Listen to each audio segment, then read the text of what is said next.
It's Leanna from Amazing Mondays. I was thinking recently about the topic of joy and how much joy that each of us feels sprinkled in our life. And recently I was talking about with a group of women that I belong to. And the topic really was, what was it that brought you joy as a child?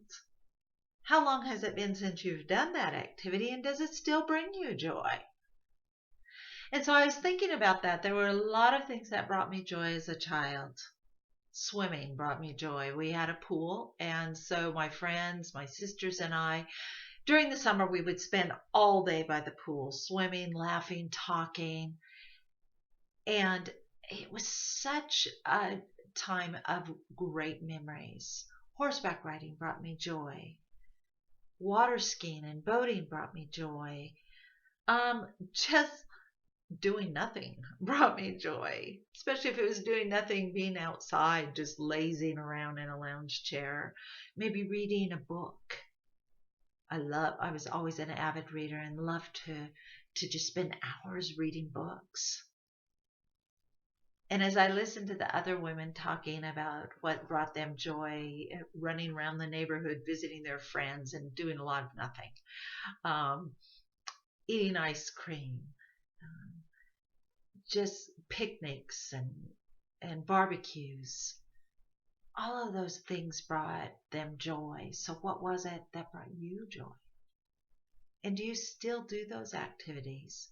Do they still bring you joy? It's so easy to get in the mindset that, well, I'll have fun and I'll sprinkle my life with joy when I'm on vacation because that's going to be great. Or I'll experience joy when I'm retired and don't have to show up to work every day. But why wait that long? Because I guarantee you, when you get to that vacation, when you get to that retirement, if you haven't had a practice of joy, if you haven't had frequent and consistent experiences of joy, it's going to be very hard to get that feeling during the vacations, during the retirement. Because it really is a habit. Joy becomes a habit. And it's about creating the environment where you feel joy on a regular basis. And I can hear what comes up for a lot of us, because it comes up for me, is guilt for taking time out of your day to do some of those things. When you have so much else to do, so many other responsibilities that you need to attend to. It's the fear that often comes up, what if I don't still feel joy? Or if you've really been in a bad place, what if I don't know how to feel joy anymore? I may create that environment and may take time out to ride my bike or to go swimming or to spend some time in nature, and I don't feel joy.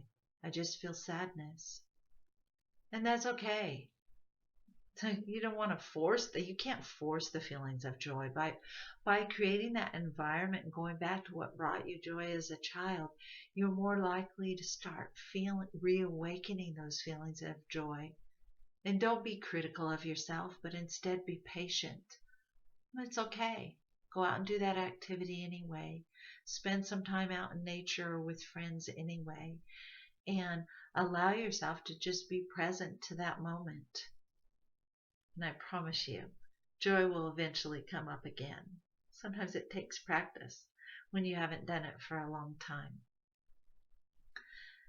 And so you'll be listening to this in August. What a perfect time to do some of those childhood joyful activities that you did years ago.